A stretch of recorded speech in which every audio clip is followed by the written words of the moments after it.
Na program zaprasza Bank Gospodarstwa Krajowego.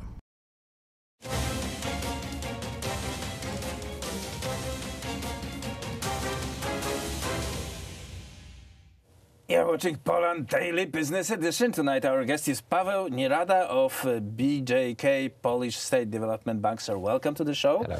And we spoke a couple of weeks ago about the 3Cs Initiative and 3Cs Initiative Fund. Exactly. And so what is the update? What is the timeline of this project? So I think that it's fair to say that things are going well. I think by the end of February we should have selected the asset manager for the fund. And remember, it's going to be Luxembourg-based fund with the participation created by 3Cs region countries, actually the development banks of these countries. So I think we are pretty much there. The signing should follow the selection of the asset manager, and then we will be putting in our own commitments, but also going out to attract international private investor base, because the whole thing is about bringing more investments into the region, into this eastern part of European Union. And the logic for that is quite obvious. Given the Brexit, the next budgetary perspective will have less money to distribute, and we all still need to catch up with the western part of Europe. Right, there will be less money for many reasons, and we need to supplement for that, because Poland last year was on one of the top 5 countries in which it's worth to invest. Those selection was amazing. We and Malaysia, we and Indonesia, the countries that normally are on top of that list. Looking from the 3Cs perspective, is that the fact that Poland is like on the top of these things, does it drags also other countries from the area? I think it's a very good example. If we would just imagine how the whole region could develop, even if we would remove all the bottlenecks, all the shortcomings of the infrastructure, if you could actually equally easy drive from Warsaw to, I don't know, Bucharest, to Budapest, or Zagreb, then you can actually drive from Berlin to Paris or to Madrid. Even given the shortcomings of the existing infrastructure in the region, if Poland can develop on par with the places like Malaysia and all the usual suspects, this only tells a great story how big the investments could be in the entire region if we could, act together and bring the forces together. From what you are saying, I understand that the key word for this is connectivity.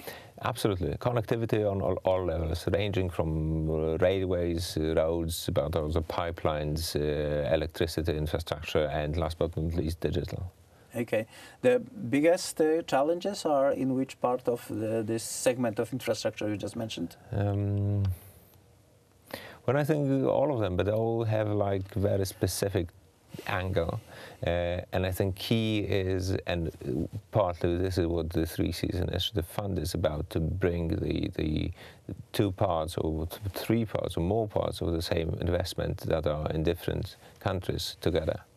Because we have to remember, despite being in the European Union, we still have different laws, different regulations in each country, which actually, stops or makes very difficult to coordinate in the current environment, coordinate these investments. Now we will have the one tool, one common tool to coordinate and build the entire projects together. Okay, this will be intergovernmental cooperation of the countries involved. It is all. I mean, you have to distinguish the 3Cs Initiative, which is political and government, and so forth, with the 3Cs Initiative Fund, which is a tool to execute. So we already have last September in Bucharest. It was during the last summit. It was created or put together a list of 70 key regional projects, which were brought in by all of the member countries, and this is the starting point. On these projects, the fund will look and see which are the best to start with investing. Because we are looking at the region when roughly 100 million of people lives, it's more or almost 120. less. It's almost 120. It's actually quite interesting to see the region has the potential, actually even sometimes exceeding the potential of Russia. It's one third of the EU population, but only some lower teens of the European Union GDP is generated there. So you can see how big is the potential upscale. And we are developing quite fast using the good times. The bad times are coming. Well, as always, if currently are good times, the bad times are coming, but the real question is when. And I think we should, that's exactly the moment how we should develop and prepare for potential slow turn, to have means and tools to be prepared to go through the lower period. These countries actually have the history of cooperating. Previously, we've been in the influence zone of Soviet Union. All those countries are pretty much Soviet republics that were directed from the Kremlin. The problem was this investments in infrastructure and industry wasn't in the benefit of the local people, but they were in the benefit of the military complex of the Soviet Union. Yeah, and I would even challenge that more, that we were not really cooperating. Even despite all the countries were in the one bloc, we were not cooperating. The countries were executing what they have been told by the Russian government. So there was no real cooperation, like, you know, individual cooperation between the countries.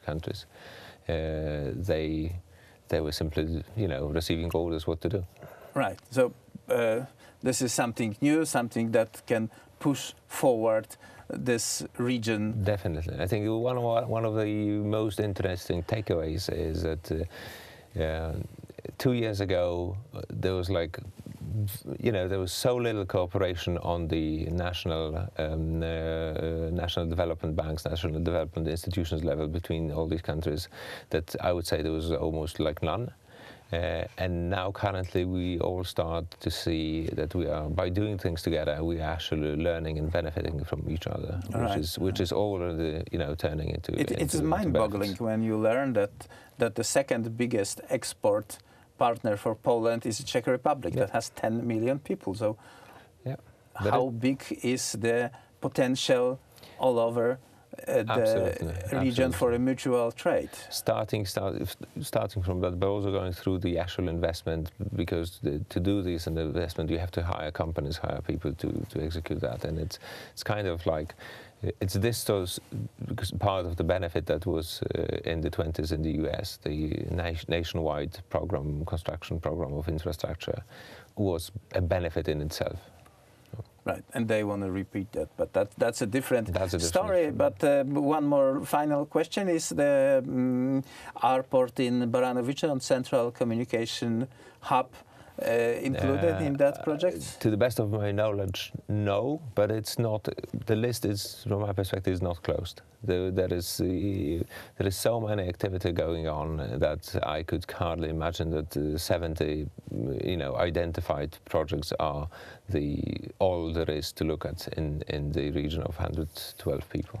Okay, that's anyway very interesting prospects for this region, and hopefully will be executed and provided the definitely, I think from my perspective, this kind of project sits right spot on in the development of the logistics chain in the region. So it's.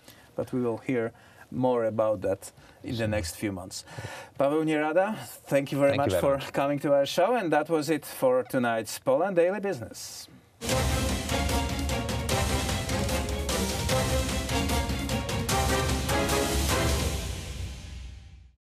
Program powstał przy współpracy z Bankiem Gospodarstwa Krajowego.